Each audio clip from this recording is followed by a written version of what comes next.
Hi everybody, D2K here with a review of the Samsung Galaxy Lite. This is a relatively brand new phone. I think it's been out about a month at this point. What I love about it is it's pretty much a mini Galaxy S3 that could actually put in your pocket. The only real differences between the two that I can see are the screen and the camera. We'll start off with the screen. Well, the S3, of course, has a beautiful HD screen that everybody loves. I will say that the standard def screen that this one includes is one of the best ones I've ever seen. It has an 800 by 480 resolution, 240 DPIs, which really isn't what anybody would consider to be very good. But the color saturation, I'm trying to get a little closer here so you can get a better idea of color. Color reproduction and saturation on this phone are excellent. There is little to no graininess that I can see anywhere. Text is very sharp, very clear. Again, for a standard def screen, it's excellent. Samsung definitely went the extra distance, so to speak, of putting in, even though they didn't want to add an HD screen to really drive the price up, they put in a very, very high quality standard definition screen. Same goes for the camera on the back. Most phones in this price class, which I will get to in a second, don't include an LED flash, and the camera is usually subpar or below quality. Not so much so in this one. This particular one, while it's only 5 megapixels, it takes excellent pictures. Let me pop up a couple, go into my gallery over here. Let me go into, I had just gone to Salem, Massachusetts, and went on a tour and took a bunch of inside shots on purpose with this to give you an idea of how clear and how crisp the color is when using the flash. I am very impressed with every picture I took with this.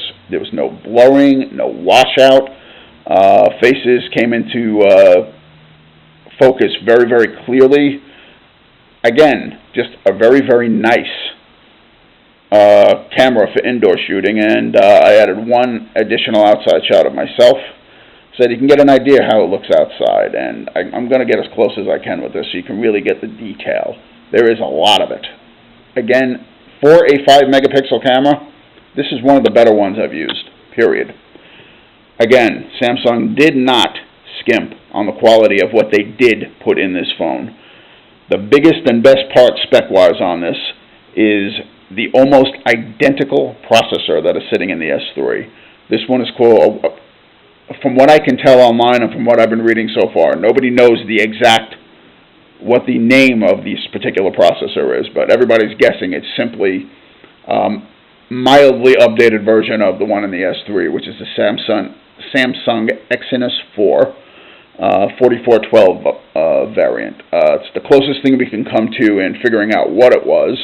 Antutu seems to back it up a bit by showing us that they think it's an MTK MT6572, but the Mali 400 multi-core processor kind of defeats that, kind of proves that it is not that particular one. Another thing I happen to like about this, and that really makes me think it's a Galaxy S3 clone in a smaller body, the Antutu scores. They're almost identical, literally. The S3 is 17956. This device is 17390. I mean, the numbers across the board are almost identical, no joke. So, again, from what I can tell and from what I've seen on here, the processors are identical. Quad-core, outstanding speed. Nothing on this phone is slow. I mean, there is absolutely no lag anywhere on this phone. Playing games, playing movies, nothing slows this phone down. I'll give you an example of gaming capability. I loaded on a little one called TurboFly HD. Give you an idea how loud this loudspeaker is. Listen to that. That is really, really loud. I have to lower this thing down to almost half in order to play a game. I did not set this up to use the accelerometer that's built into it. Instead, I just decided to go with touching the screen in order for turning. I kind of prefer that in many race games if it's available. The G sensor on here is excellent though and works very, very well. I actually utilize it for just about every racing game out there. That's my favorite type of gaming. So I can honestly tell you, as you can see right here, it works beautifully. Smooth, got into the game in seconds. I mean, again, no lag, no slowdown. Not going to find that on any phone in this price range. Getting to that particular price, this phone's only $150. I kid you not. Technically $149.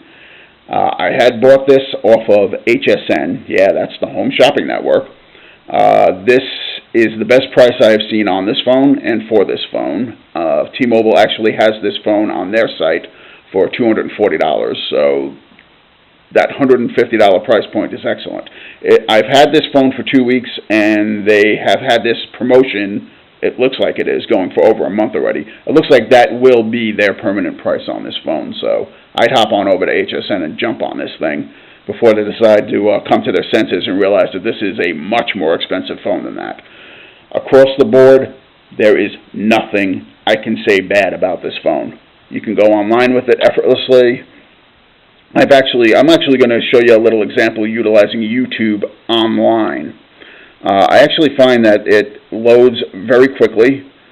That's thanks in part to the fact that for this $150, you're getting a 4G LTE radio built into this thing. I am very, very impressed with that. I really am. As you can see here, it gets into YouTube very quickly, doesn't slow down at all. Let me pop on Godzilla trailer just to give you an idea how well this handles video online. Here we go. Gentlemen, you are being penned in by a halo jump. I realize not all of you have had hands-on experience. Keep in mind, this is not the YouTube app. This is YouTube online. Frankly, none of us have ever faced a situation quite like this one before. Smooth, quick, goes right into it. No slowdown, no lag, no nothing. I would not be asking any one of you. Let's get to the end of this on purpose because this is all we want to see anyway.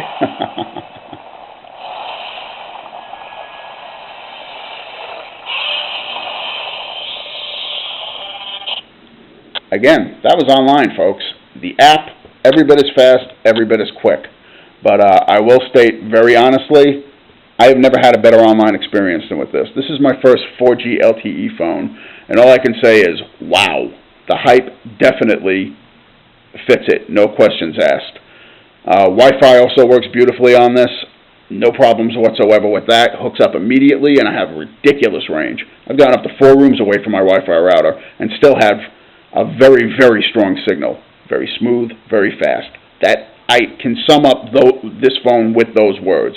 A very smooth, very fast phone for $150. You're never going to get... honestly, the inevitable comparison to the Moto G from Motorola, guaranteed, I don't think they compare. I really don't. I think this is a better phone. Simply because in the United States, 4G LTE is the standard here. 3G, it's near dinosaur level here, and 3G is as good as that phone gets. The G just doesn't go any faster than that. It might have a better screen than this, but they both have quad-core processors. They both have a lot of power going for it, and right now this phone is quite a bit cheaper. Again, don't say, oh my God, it's got a standard definition screen. I have to avoid it. I have to avoid it. This is an excellent standard def screen. There is nothing about this screen that is bad, period. Do not let the HD hype, as I like to call it, sway you from buying a great, great phone.